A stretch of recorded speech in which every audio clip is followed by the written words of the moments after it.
The neon glow of the bar's sign flickered against the rain-slicked pavement as I stood outside, my breath fogging in the chilly autumn air.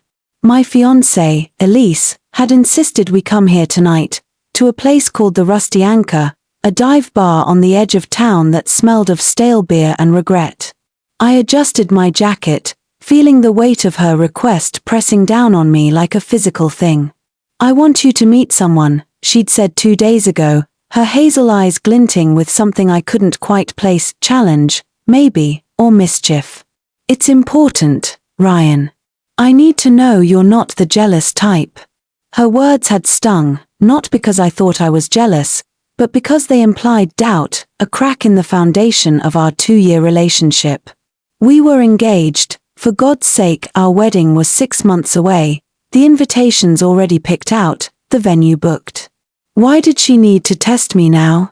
But I'd agreed, because I loved her, because I trusted her, because I wanted to prove I was the man she thought I was. Or at least, the man she hoped I was. She'd told me his name, Nathan, and that he was her ex, someone she'd dated years ago, before me, before us. "It's just a drink," she'd said, her voice light but her smile tight. "You'll like him. Interesting. Interesting."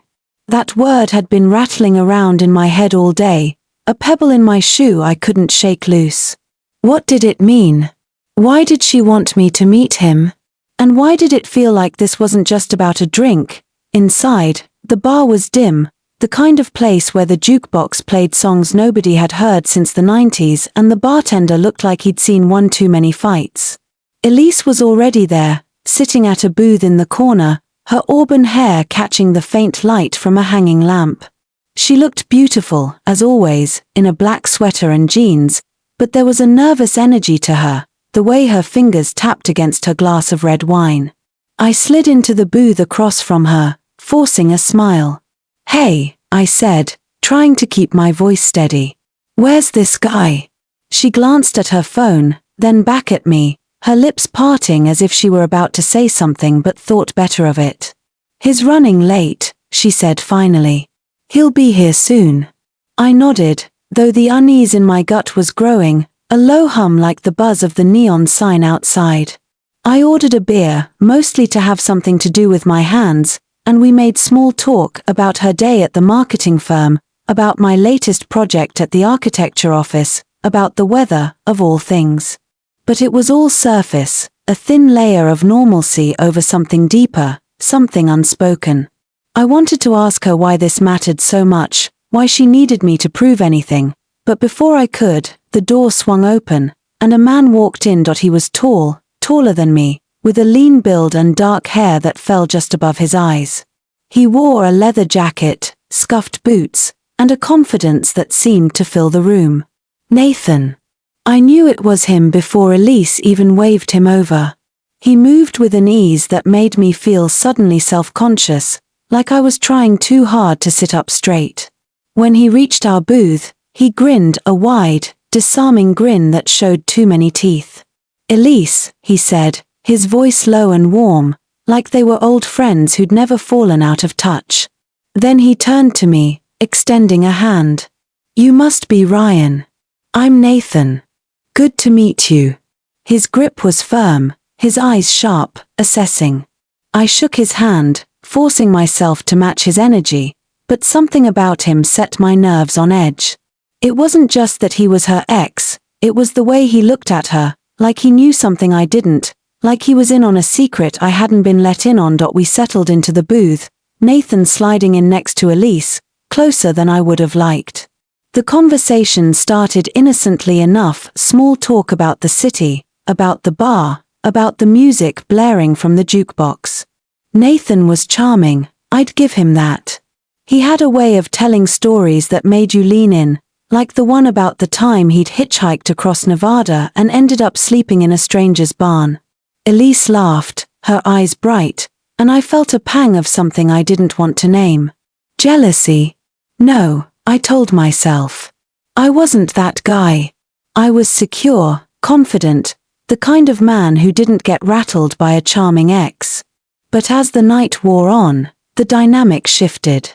Nathan's stories started to include Elise memories of their time together, trips they'd taken, inside jokes that made her smile in a way that felt private, exclusive. "Remember that summer in Portland?" he said at one point, nudging her shoulder. She nodded, her cheeks flushing, and I felt like an outsider in my own engagement. I tried to stay engaged, to laugh along, to ask questions, but every word out of Nathan's mouth felt like a challenge, a test I hadn't studied for. He wasn't overtly disrespectful, but there was an undercurrent, a subtle way he'd lean toward Elise, the way his hand brushed hers when he reached for his drink. And Elise, she wasn't stopping him. She wasn't encouraging him either, but she wasn't setting boundaries, and that made my stomach twist. I downed my beer, ordered another, and told myself to stay calm. This was what she wanted, right? To see if I could handle this without losing it. I could. I would. But then Nathan said something that changed everything. "You know," he said, leaning back in the booth, his eyes flicking to me, "Elise always had a thing for guys who could keep up with her. She's got this fire, you know? Not everyone can handle it." His tone was casual, but his words landed like a punch. I glanced at Elise, expecting her to shut it down, to say something like, "Ryan's got me covered," or even just to change the subject. But she didn't. She looked down at her wine, her lips pressed together, and in that moment, I felt the ground shift beneath me. Was this really a test? Or was it something else entirely? Was she comparing me to him, measuring me against a past I couldn't compete with? I forced a laugh, trying to keep things light, but my voice sounded hollow. "Guess I'm doing all right so far," I said, meeting Nathan's gaze. He smirked, just slightly, and I knew he'd seen through me. The rest of the night was a blur. Nathan kept talking, Elise kept laughing, and I kept drinking, trying to drown out the voice in my head that was screaming at me to do something, to say something, to prove I wasn't the jealous type. But what could I say without sounding insecure? Without proving her point? By the time we left the bar, my head was spinning, not just from the beer, but from the questions piling up like storm clouds. Nathan clapped me on the shoulder as we parted ways, his grin as infuriating as ever. "Good meeting you, man," he said. "Take care of her." The words felt like a dare, a warning, and I hated how much they got under my skin. Elise and I walked to my car in silence, the rain starting to fall again, heavier now. I wanted to ask her what the hell that was about, why she'd let him talk like that, why she hadn't stepped in. But when I opened my mouth, all that came out was, "You okay?" She nodded, but her eyes were distant, and for the first time in our relationship, I wasn't sure I believed her. When we got back to our apartment, I couldn't hold it in anymore. "What was that, Elise?" I asked, my voice sharper than I intended. She froze, her coat half off, and turned to face me. "What do you mean?" she said, but there was a defensiveness in her tone that made my chest tighten. "You know what I mean," I said. "Nathan. The way he was acting, the way you were acting. Was that really just about proving I'm not jealous? Because it felt like something else." Her eyes narrowed, and for a moment, I thought she might snap back, but instead, she sighed, running a hand through her hair. "Ryan, I just wanted you to meet him," she said. "He's part of my past. I thought it would be healthy for us." Healthy. The word felt like a slap. Healthy for who? I asked, my voice rising. Because it sure as hell didn't feel healthy for me.